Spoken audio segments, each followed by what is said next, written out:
నమస్తే అండి, నేను మీ తేజాని. ఇవాళ గుమగుమలాడే మసాలా మష్రూమ్ కర్రీని హోటల్ స్టైల్లో ఎంతో ఈజీగా టేస్టీగా ఎలా ప్రిపేర్ చేయాలో చూపిస్తాను. దానికోసం ఇక్కడైతే నేను 2 ప్యాకెట్స్ మష్రూమ్స్ని తీసుకొని శుభ్రం చేసి ఈ విధంగా కట్ చేసి పెట్టేసుకున్నాను. స్టవ్ ఆన్ చేసి ప్యాన్ పెట్టేసి అందులోకి 1 స్పూన్ బటర్ వేసేసుకున్నాను. బటర్ మెల్ట్ అయిన తర్వాత మనం ముందుగా కట్ చేసి పెట్టేసుకున్నాం కదండి, ఆ మష్రూమ్స్ని వేసి వేయించుకోవాలి. బటర్ వద్దు అనుకున్న వాళ్ళు ఆయిల్ యూస్ చేయొచ్చు. ఇప్పుడు ఈ మష్రూమ్లోకి 1/2 స్పూన్ పసుపు, 1/2 స్పూన్ సాల్ట్ని వేసేసి ఫ్రై చేసుకోవాలండి. వాటర్ అనేది లేకోకుండా డ్రైగా ఫ్రై చేసుకోవాలి. ఈ మష్రూమ్స్ ఫ్రై అవ్వడం కోసం మినిమం 5 to 6 మినిట్స్ వరకు పడుతుందండి. ఈ మష్రూమ్స్ మొత్తం ఈ విధంగా ఫ్రై అయిపోయాయి. ఒక ప్లేట్లోకి తీసేసుకోవాలండి. ఇప్పుడు గ్రేవీ కోసం ఇక్కడైతే నేను ఒక పెద్ద సైజు ఉల్లిపాయ, 2 టమాటాలు, 15 కాజు పలుకులు, అలాగే స్పైసెస్ తీసుకున్నానండి. ఇప్పుడు అదే ప్యాన్లోకి మనం కట్ చేసి పెట్టేసుకున్న ఉల్లిపాయల్ని, 1/2 స్పూన్ ఆయిల్, 1/2 స్పూన్ జీలకర్ర, అలాగే స్పైసెస్ అన్నాను కదండి, చెక్క, లవంగా, ఇలాయచీ, మిరియాలను, కట్ చేసి పెట్టేసుకున్న టమాటాలని వేసేసి ఫ్రై చేసుకోవాలండి. వీటి మీద క్యాప్ పెట్టేసేసుకొని మగ్గించుకుంటే ఈ విధంగా మగ్గిపోతాయండి. ఇప్పుడు ఇందులోకి కాజు పలుకుల్ని, అలాగే 2 స్పూన్స్ ఎండు కొబ్బరి పొడిని వేసేసుకున్నానండి. ఎండు కొబ్బరి పొడి లేకోకుంటే ఎండు కొబ్బరి కూడా యూస్ చేసుకోవచ్చండి. ఇవన్నీ ఫ్రై అయిన తర్వాత ఇందులోకి 1/2 స్పూన్ బియ్యం పిండిని తీసుకొని ఫ్రై చేసుకుంటున్నానండి. బియ్యం పిండి వేయడం వల్ల గ్రేవీ అనేది చిక్కగా వస్తుంది. ఇప్పుడు ఇందులోకి కట్ చేసేసుకున్న కొత్తిమీరని కూడా యాడ్ చేసేసుకొని ఫ్రై చేసుకోవాలండి. ఇప్పుడు ఇదంతా చల్లగా అయిన తర్వాత మిక్సీ జార్లోకి వేసేసుకోవాలండి. ఇప్పుడు ఇందులోకి 2 స్పూన్స్ పెరుగును కూడా యాడ్ చేసేసుకొని ఫైన్ పేస్ట్ లాగా గ్రైండ్ చేసి పెట్టేసుకోవాలండి. ఈ విధంగా ఇప్పుడు స్టవ్ ఆన్ చేసి ప్యాన్ పెట్టేసేసి అందులోకి 2 స్పూన్స్ ఆయిల్ వేసుకోవాలి.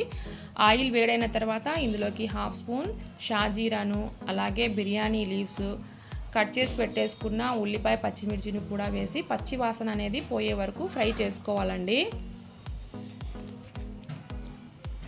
ఇవన్నీ ఫ్రై అయిన తర్వాత ఇందులోకి 1 స్పూన్ అల్లం వెల్లుల్లి పేస్ట్ని కూడా వేసేసుకొని ఫ్రై చేసుకోవాలండి.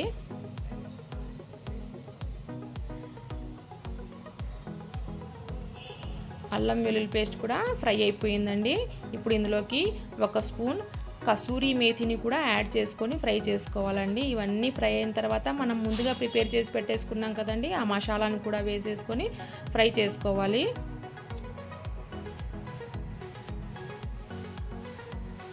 ఇప్పుడు ఇందులోనే 1/2 స్పూన్ పసుపు, 1 spoon Kashmiri red chilli powder, 1 spoon normal కారం అయితే తీసుకున్నానండి. ఇదంతా ఈ విధంగా కదుపుతూ ఫ్రై చేసుకోవాలండి. ఇప్పుడు ఇదంతా ఫ్రై అయిపోయింది. మనం ముందుగా ప్రిపేర్ చేసి పెట్టేసుకున్న మష్రూమ్స్ని ఇందులోకి వేసేసుకొని కలుపుకోవాలండి. ఇప్పుడు ఇక్కడైతే నేను ఒక 1/2 కప్పు పచ్చి బఠానీలను తీసుకున్నాను.